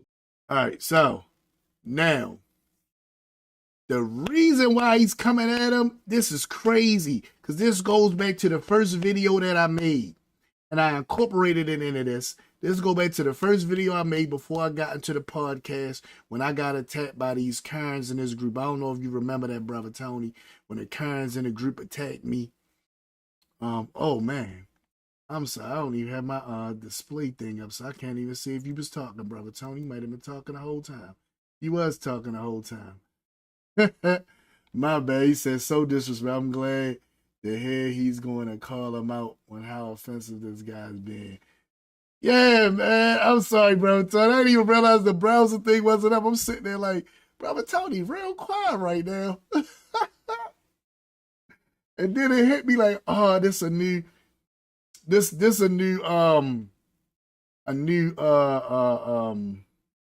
guess you can say scene or background that I'm using, and I forgot to turn a browser on for it. You might have been saying a lot of stuff, Brother Tony. I didn't even get it, but I got it on now, so we in there, we in there. But yeah, this is crazy, right? Like, just watch. So he's bringing an argument. If I come and I say I'm a Jew, what is people gonna say I'm expected to do, right? Now, watch how he misses this. Watch this. Well, no, he's going to touch on something, but you're going to see. You're going to see. Watch this. You're asking to you, me? Abba. Yeah, to you. Well, I'll tell you one thing. It has nothing to do with what a person believes. Wait, what? Now, he told him being a Jew, that was not me. That was Nina. Am I missing something? Oh man. Oh, some other people talking on here? Okay. All right, welcome. Shalom. Yeah, I could a lot of if y'all was talking again, I had the screen on something else. And I forgot to turn the browser up, so I couldn't even see what y'all was saying. And I just realized it. I'm like, oh man, I happened to look at the screen. I'm like, the browser's not up. Oh, people probably was talking the whole time, and I'm going on and on thinking nobody's talking. But welcome, shalom. But anyway, Brother Divine was surprised with this answer. He said, if I come to you, I'll tell you I'm a Jew. What is it you going to be expecting me to know or do? What is you going to be expecting from me? And he says, well, let me just rewind it back. Let's rewind it back a little bit. Let me see. I don't want to go back too far. Well, I'll tell you one thing. It has nothing to do with what a person believes. Wait, what? He said, wait, what? He said it has nothing to do with what a person believes. Now this made me flashback to when I was in, remember I was in that group, Brown Jews of the World. Let's go back to this is my flashback. All right, shalom everyone. My name is Ya'acob ben Avraham. I am a West African Jew. Now, I was making this known because I was putting this together for this group called Brown Jews of the World Unite. The group Brown Jews of the World Unite had some Karens on it that didn't like the fact that I was posting different things with other brown or black Jews. They didn't like that. She was upset about that. So her and a couple of her friends began to go through the group harassing me, jumping on everything that I post, just saying crazy stuff to me, harassing me through the whole thing, right? And I'm sitting there thinking, okay, number one, you Ashkenazim, this group is called Brown Jews, brown mind you, Jews of the World Unite. You not brown. So I'm thinking about that, but in the same token, I'm like, okay, well, I'm Jewish. And then it just was all this attack and telling me that I'm not, right? And basing it off of how I worship versus how they worship. My Minhag versus theirs, right? And that's what they was basing everything off. So that's why when Brother Divine also done been around Ashkenazim that do this. This is what happens, right? So when he asks him this, he's expecting him to bring up this list of stuff so he can further prove his point. But then Rabbi Abba says, oh, it don't got nothing to do with you keep a Torah or practicing. You're like, wait a minute, what? What are you talking about, right? So I just had to put this clip in there just so y'all see this little bit of clip. You can go on my channel. You want to see the whole thing. I edited and snipped it up real good to fit right here. And I'm going to just let it play out real quick. So I'm going to hold my tongue and let it play out a little. It pains me that I have to make such a video being in a group called Brown Jews of the World Unite. But here I am making this video because lately I have been under attack. I've been called out of my name, and even though I say, hey, that's not me, the people still will not refrain from using slanderous words. These Karens have decided in a group called Brown Jews of the World Unite to go on a rampage because a brown Jew like myself is posting stuff with other brown Jews who don't practice the form of Judaism that they do. Nowhere in the bylaws does it say that a person has to either be orthodoxy, Now, the bylaws that I'm talking about is the bylaws for Brown Jews of the World Unite. They even tried to include where you could be Ashkenazic and still be in the group. They didn't want to discriminate against anyone. So that's the bylaws that I'm talking about. Where they made it clear what it was. But these Karens had their own idea what it meant. Just like what Brother Divine is trying to point out to him. And he was like, oh, no, it doesn't have anything to do with that, right? And he's going to actually say the argument that I said to the Karens. So, let's do this. So, the argument that I said to the Karens, I said a certain argument to the Karens where I was trying to explain to them what being a Jew or Israelite is. They kept making it about Torah and how I kept the Torah. And even though we kept the Torah, their main argument against us was because we were Messianic. We believe in the Rabbi, Yahshua ben Yosef. We believe in him. We believe in his death, burial, resurrection. We believe in all of that, right? And that is the thing that she was trying to use to say, no, you guys aren't Jewish. You guys are Christians, right? And that's how she was rolling with it. But I'm like, being Jewish don't have nothing to do with that. And she kept, oh, yes, it does. Yes, it does. Yes, it does. Right? So that's why when he asked him certain things and he said, oh, it doesn't have nothing to do with keeping Torah and all that. And the Brother Divine like, wait a minute, what? What you say? It don't have nothing to do with it. What you talking about? Right? Because every time we in a room, that's the first thing that is a main subject or topic. something about Torah and don't think you know this, that, and the other. And what messed her up was because I was trained at the yeshiva, so I know certain things. So I start spitting different things to her that she couldn't handle. She didn't even know Hebrew. I was saying stuff to her. She didn't even know what I was talking about, right? It really was sad. It got to the point where the people in the group told her, just be quiet, as he's making you look like a fool. That's where they got to in a group, right? But at any rate, we'll go back to that and let y'all finish hearing that. Person has to either be Sephardic, that a person has to be Beta Yisrael, West African, yeah, you don't have to be Yemenite, any of those Mizrahi, things. Karate. It doesn't say that a person has to be any of those things.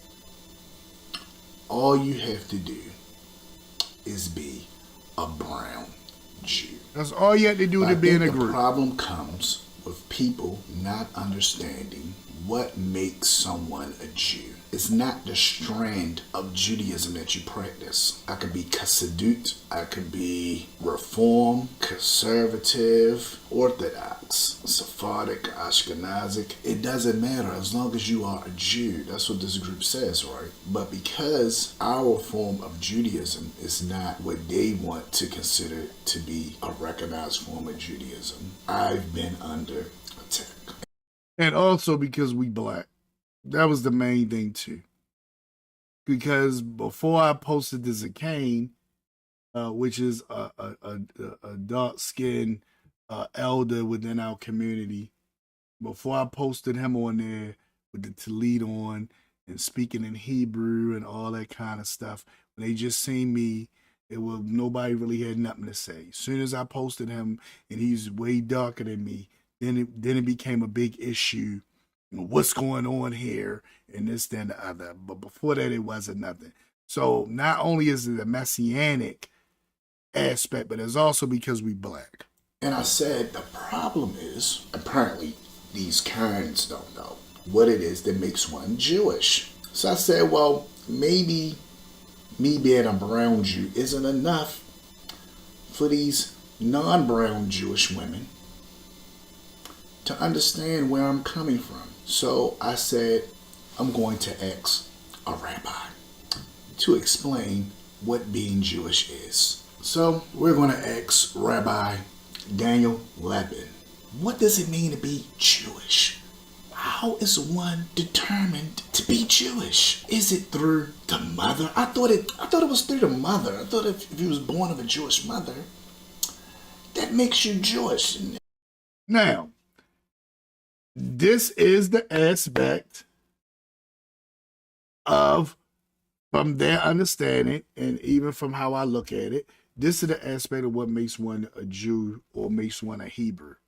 It's your mother. It's through the mother. It's a very powerful thing where I can say I was born of a woman that's born of a woman that was born of a woman that was born in the hulls of slave ships, who was an Israelite, who was a Jew. So therefore, I'm a Jew from a Jewish mother. That's how you break it down. Born of a mother that was born of a mother that was born of a mother. That's how you can break it down. So when they try to look at you, they want you to talk about your father. If you in a thing where you don't know who your father is, they start talking about DNA and all that other stuff, they playing with you because they not even looking at that. And yeah, I'm using they to speak of Ashkenazim in this situation. The Ashkenazim is not looking at DNA to prove if you are a Jew. They looking at, is your mother Jewish? Was her mother Jewish? Was her mother's mother Jewish? That's how they know you a Jew.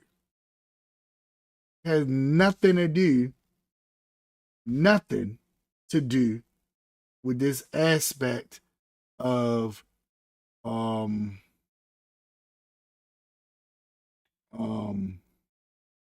DNA and all this other stuff that they play with us with. They not looking at that at all. Now, as I said that to them in the group, They say, oh, no, it got to do with you keep the Torah and all this other stuff. They said that to me because I'm black, and in their mind, me being black, I can't be born of a Jewish mother.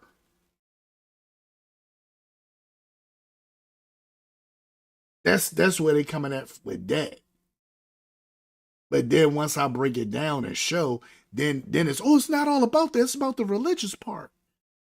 And that's what Brother Divine is going at, because when we start talking about being Israel by birth or this, that, other, that's when it's a religion, when it turn into a religion. But what he's going to say is the same thing this rabbi says right here. You want to say the same thing with what I'm saying. Same thing. So I'm going to let it play out. It's not so much what form of Judaism you pray. So, with that being said, let's ask Rabbi Daniel Lapin, what is it that constitutes making one Jewish? Hi, I'm Rabbi Daniel Lapin. Thanks for being with us, and thank you also for sending in your fascinating questions to my website. Here's a good one. In the Bible, genealogies are stated mostly in terms of fathers and sons. Mm-hmm. Yet in speaking to contemporary Jews, I'm told that the determination of whether one is a Jew or not depends upon the mother's lineage and faith. That's what I thought, is that Daniel. the biblical standard, or was that changed over time? Is it, Daniel? This is from Christopher. That's what I Christopher, thought. thank you so much. Great question. And yes, first of all, the child's religious identity comes from the mother. And you're right, that is biblical. It's not a recent Comes from the mother. The child's Jewish identity either comes from being a convert, let's say the person can convert to Judaism, but So they in the convert, context in which you're discussing it, it That's not comes what I'm about discussing. because my mother is Jewish, therefore I am Jewish. My That's how that mother works. is Jewish, But therefore. Okay, go ahead. I'm gonna let you finish. I just make sure I heard that right. Listen to Yeah, everybody say, I want to make sure I heard that right, because we know when we're in the room, and I remember this from just jumping on the beginning, when we're in a room and we begin to talk about being Jewish, the first thing they look at is, religion, and are you doing the things you're supposed to do? Are you doing this? Are you doing that, right? They don't look at it and say, oh, you Jewish because you was just born Jewish. Right? They try to look at it with this idea, oh, you can lose your Judaism, your Jewishness. No, you can't. What are you talking about? You know, and like Brother Divine said, I'm gonna let him explain this. Listen to that again. Answer is kind of confusing. Being a Jew, being a part of the Jewish people, right, is not a function of what you believe primarily. It's a function of tying yourself to the national destiny of a people. That people has a religion and traditions and practices. We call that Judaism, right? We call that living the Torah, the Halacha. You can be a Jew and not do any of that stuff, or even be an atheist, and you are still a Jew. You still get counted. So you can be an atheist, you can break Torah, you can be messianic, you can be whatever those things are and still be a Jew. Which is what I was trying to explain to those Karens. But they didn't want to hear that. But now, as I said, you got different rabbis, you had different people. I use different posts and other stuff to show them, hey, it's not just me saying this. You know, and it still was, I still don't agree with it. Because their whole thing was they was coming from the angle of how he's coming at Brother Divine, but he's doing it in a nice way without openly doing it. In a prayer quorum. You can still have honors in synagogue. You have all the rights and privileges of an observant Jew, right? So it's not like you can just pick up and say one day, I decide to believe in the things that the Jews believe, and then you're part of the community. It's not how it works. Okay, wait, let's stop right there. Now, notice that shot. He's still taking shots. Right? That was subtle. You can't just pick up the book and say, I believe the things that the Jews believe, so therefore I'm Jewish, right? So he's still trying to take shots, but as pretending like, no, I'm not taking shots. You guys are taking this the wrong way. What are you talking about? This is all someone taking shots thinking that they know when they don't know. As Divine is going to ask him, you try to say I'm not Jewish? Let's keep going. Yeah, got it. So now what you're doing is we're dealing with ethnicity, Exactly. and ethnicity tied to both secularism, because you could be a Jew ethnically and not practice Judaism, right? We agree on that, right? Yeah. And then you can You be asked one, me, how do you know if you're a Jew? Yeah. Well, I'm saying, and then you could be one who is pious, and then one who actually observes the things that's in Halacha, right? Things that are law. Yeah, but there's no difference in status. Yeah, but there's no difference in status between those two people. Okay, got it. No difference in status, right? So whether you're ethnically or a convert, there's no difference in status, correct? Even with ethnic or convert. Okay, got it. So I'm gonna ask again. So what are some of the things that's expected of you? Let me say it like this, since you gave me a very wide-reaching gamut to deal with. I'm gonna hone in and make it more central, concentrated. So for those who are practicing Jews, ones who subscribe to Judaism, as termed secularly, right? What is expected of you in regards to those who follow that lineage? What is the expectation? I mean, the expectation is to follow the law as explained over the generations by our many rabbis and scholars. Gotcha. And So when we say law, now we got to be more definitive. What do you mean when you say law?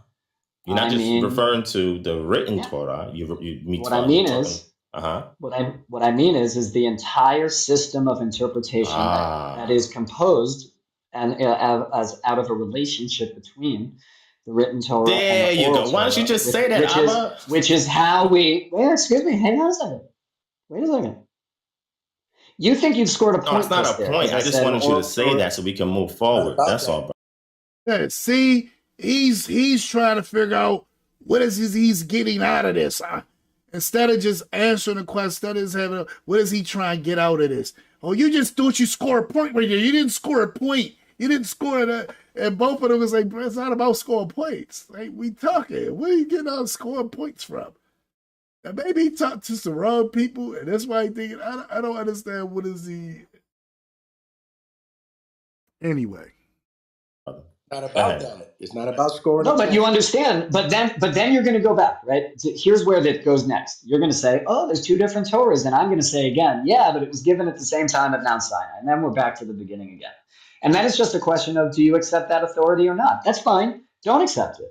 No problem, right? But you asked, how do we know what the law is? Now, again, if he's a Jew and he's held liable for not keeping Torah, how are you going to tell him it's fine that he don't keep it? If the oral law, which I believe is valid, right? How are you going to just pass the buck with him and just tell him, you don't want to believe it's valid? That's fine. That's fine. You don't have to believe it. Right? The idea behind it is because I'm not looking at it that it has to do with you. So if you don't believe it, that's fine. But now if it's one of my parishioners and they saying I got a hard time accepting this oral law, then I'm going to go through everything I can go through to show you a scripture, a verse, to try to prove to you, which is what Divine is asking for, proof. I'm going to try to prove to you that you should be doing this, that this does come from Har Sinai, Mount Sinai. I'm going to strive to prove this to you so you can understand this axiom. I'm not going to tell you it don't matter. You just believe what you want to believe. The only time I will speak like that to a person is if I believe that it don't have nothing to do with that person anyway. So I'm not even going to waste my breath trying to get you to accept it or believe in it because it don't got nothing to do with you. That's what that, you don't expect it? Okay, that's fine. We don't care. You're good. That's what they're saying. And the factual answer, not the theological answer, the factual answer about Jewish law system and how it works is that it's built out of the interpretations of the rabbis across generations and the scholars about the meaning of the Torah and about its continuous ability to be applied in all places where Jews live, in all circumstances where Jews live, even as those circumstances change wildly from century to century, millennium to millennium, the social contexts change. If the Torah is really the eternal document of the Jewish people, then it should be able to withstand and accommodate all of the different situations that Jews have lived in the past, live in now, and will live in the future. All right, now, he said a mouthful. The idea, again, the oral law was supposed to have been fluid. It's supposed to have been like that so it can adjust to all the different things that we will go through throughout our lifespan, throughout our generations. As technology becomes more advanced, the oral law will help you to focus the written law around that new technology. That's what it's about, right? But what happened was it got written down. And when it got written down, that's when it became rigid and people start wanting to harp on it. Oh, this is what it is, and that's it, period. And it took away the fluidness that it had. And I believe that's the main thing that the reason why Brother Divine doesn't like it is because in its written form, it takes away that fluidness that it originally had when it was oral only. So it requires, as you said, it's a presupposition. In order to do all of that, it requires this thing that we call the oral law. And they're not separate. That's what I'm saying. They're It requires that. They're a unit. That's a Yeah, prerequisite. it requires it. Okay, It's a unit. It's a unit together, right?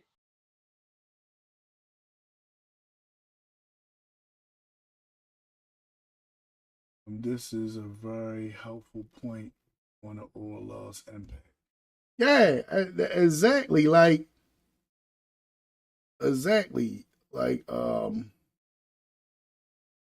the oral law is really deep, right? And then we gotta remember, we always like to give our stuff away to other people and say, oh, it was some other people that came up with this. The oral law, the Mishnah, was written down in 200 AD. The Mishnah is the oral law, right? It was written down in 200 AD. Now, it was back, the Ashkenazim converted and came in during the 8th century. So 600 years, six to almost 700 years before the Ashkenazim converted and came in, this was written down. So this was something by us. And we're going to get into that aspect of it as well. And that's why I felt like this was a real good, I might go to 4 parts with it. This is really, really good lecture. And I really want y'all to see the dynamic of how the conversation flows. I don't want to chop it up. I want y'all really to see. But yeah, you're right. You're right. So that's how it works. Gotcha. Okay. So and that's what I'm saying. So if I'm to be considered a practicing Jew, right? And for the record, do you identify Karaites as practicing observant Jews, even though they reject the rabbinic authority that's in the Talmud and from the sages? Sorry, you're breaking up. You're breaking up a little bit. Oh, I'm breaking up. Okay, hold on. Yeah, I'm missing every other word. All right. I don't know if this is any better. Can y'all hear me? Oh, go ahead. We can hear you better now. We can hear you better now. I just got a quick question. It's not even off topic, so it won't take you guys anywhere. But I was just wondering, could Abba point to a scripture in the Torah that says that the written law has to be used along with the oral law? Like, is there that Good written question. anywhere in the Torah? Good question. Good question. Now, this was an excellent question. This was his time to teach. This was his time to break stuff down like it was broken down. Because I know the same stuff I learned at the yeshiva, he learned as well. Well, he should have, depending on where he went. So this was something deep. But watch how he glossed over it. I want you to notice how he's going to gloss over this. I don't know if I put my insert right there where I was going to say what I was going to say, or did I do it after he glossed over it? Let me see where if my I was just gonna say, if you're looking for an explicit verse that says, yeah, and listen how he does this. He asks him a question. All he had to do was say, you know what, it don't work like that. Let me explain it to you. He could have said what I said last week as far as explaining through the kosher law of offering or slaying or slewing the animal kosherly, right? He could have went that. He could have went to the verse that I'm gonna eventually go to, right? But listen to what he's going to do. He's going to basically again say it don't got nothing to do with you, so it don't matter. Quote unquote. Let's just watch how he says it. the words of the Torah and the oral Torah in that kind of a way, I think you're going to be disappointed. So he just says, if you're looking for it to say in the Torah, do the words of the Torah and the oral Torah, you're going to be disappointed, right? Even though he's eventually going to say it is verses that says this, that, and the other. That's what he's asking for. He's just asking for some verses that can make him say, okay, I can see where you're going with that. But instead of giving him that, right, he just tells him, oh, I was so disappointed. I was like, what is going on here? What we do have is all kinds of verses about judges and appointing of judges. We have all kinds of verses about the Torah being placed in people's ears. We have all kinds of verses about... See? Show those verses. Don't just say we got all kind of verses. Show the verses and explain it. Right? So the person can get it. He's not going to do that. He's just going to say, we got verses, say this, verse, say that. Watch what he said. Torah being placed in people's mouths, right? And this all points to, conceptually, ears and mouths. That points to out loud oral learning. There are also passages that speak about writing Torahs, right? So when we take all of those kind of together and we're kind of thinking conceptually about those things together, right? What we get is two very seemingly obvious, at least according to us, kinds of things that the Torah itself is telling us what we should do. We should write down Torahs, right? And we should be teaching Torah. Teaching Torah doesn't mean just reading the verses. Teaching Torah means explaining them, figuring out how they work in law. It means something else, right? So I think that's how, again, I'm just trying to explain how the system works. I'm not saying you have to accept it, but if you're going to go on this thing of where's the verse, I think you're going to be a little bit disappointed if you think that the verse has to say it as directly as you want it to. Now, I don't think the brother wanted it as, I could be wrong. I don't know. I don't know if that's what the brother wanted or not, but I think at least giving a few examples would have been sufficient. You can say it's many examples. Where do I start?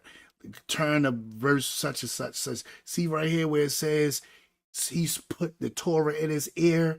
That's saying he spoke it. He spoke it. That's talking about the oral. It's talking about speaking it. And then see right here where it says you write the Torah. It said if he'd have went to the verses that showed that, I felt like that would have been more. But I felt like he wasn't as invested in it because he's looking at it like this is not really for you guys anyway. So he's not that invested in it. There are verses. But again, all of those verses are still subject to the interpretive method of the rabbinic process. So I don't think you're gonna accept them.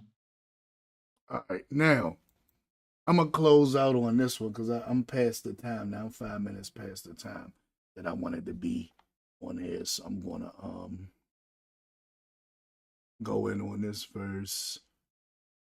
Let me see if I can make this a little smaller so that everything fits in the screen so you all can see it. And I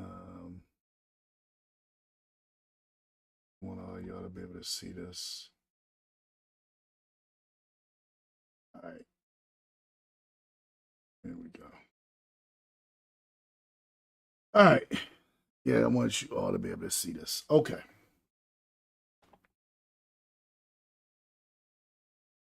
Now, y'all remember when the Almighty was speaking the 10 mitzvot or the 10 commandments, right? And he began to speak those 10 commandments. And the people got afraid, right? I want y'all to pay particular attention to what they're going to say to Moshe Rabbeinu. Watch what they say to Moshe. I want y'all to pay particular attention to this, right? It says, now all the people witnessed the thunders, the lightnings, the flashes, the sound of the trumpet, and the mountain smoking. And when the people saw it, they trembled and stood afar off. And for those y'all want to check behind me, this is Exodus chapter 20. And now I'm about to go into verse 19. Then they said to Moshe, you speak with us, and we will hear. Let not Elohim speak with us, lest we die. Now, what's expounded off of this is what they said. They said, you speak with us, we will hear. Let not Elohim speak with us, lest we die. So the idea is that this was them giving into Moshe being a mediator between them and the Almighty, where Moshe will be the one to explain to them how to keep the Torah. So when you get the verses where it says certain things and you don't have the explanation for it, those are the things that Moshe explains. Those were the things that when the people kept coming to Moshe for judgment, y'all remember the verses? That's why I said he could have easily went to verses like that, right? Y'all remember the verse where Moshe, when Moshe was sitting on his chair or his stool, and the people will be lined up to come to him to find out how to keep the Torah, how to do the things that they're supposed to do.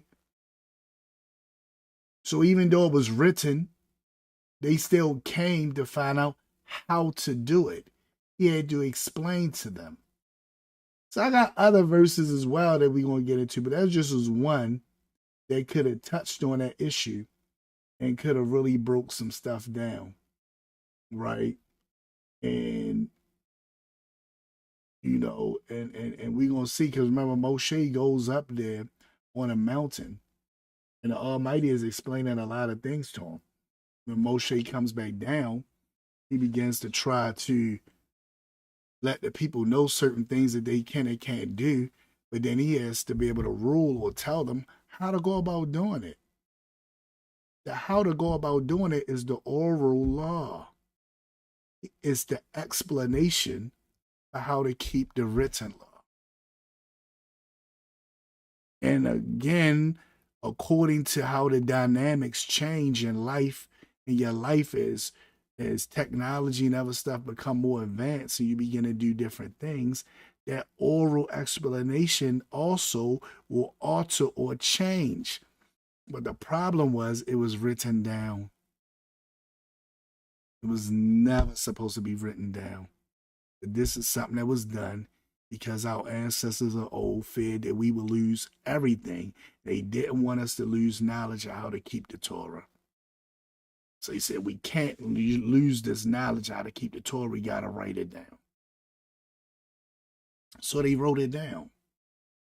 But now, our people don't even want to hear that.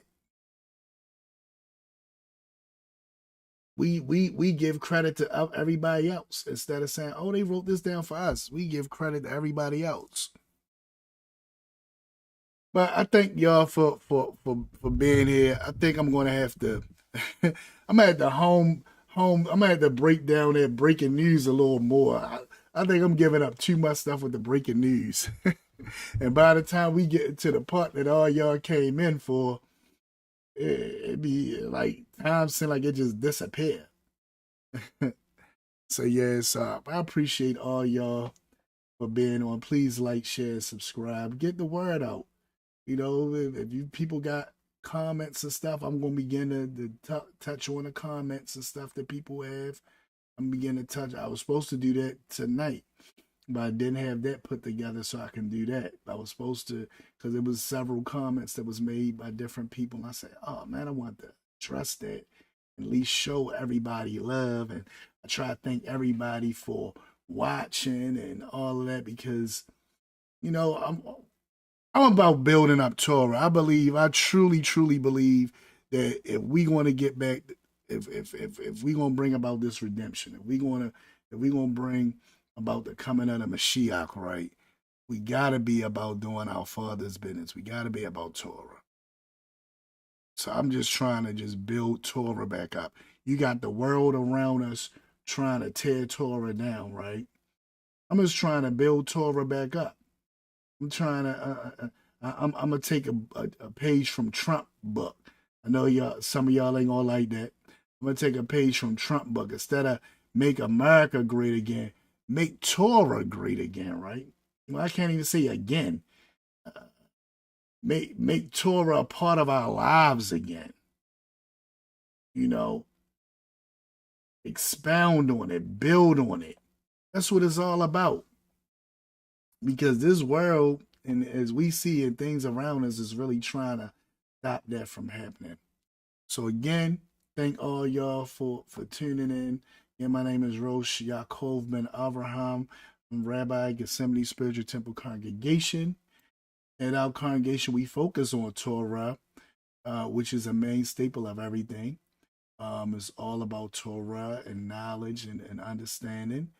And everything is in the description. And if it's not, I'm about to update it and fix it up where everything will be in the description.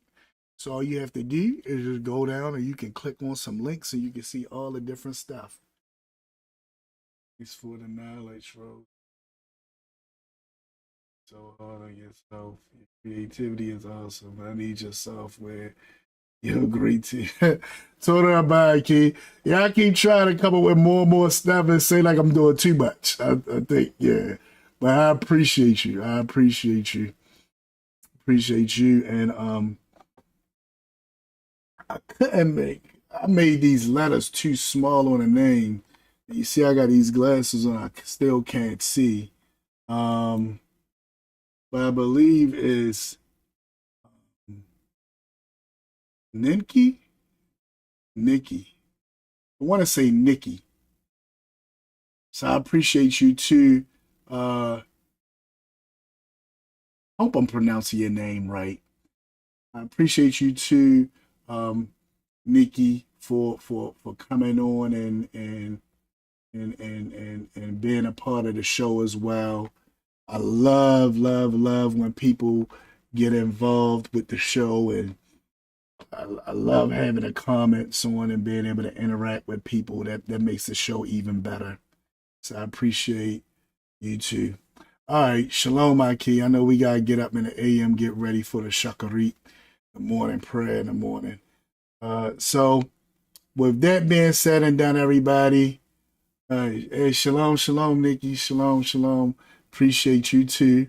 And with that being said and done, thank everybody for logging on and all that. And I bid you all shalom.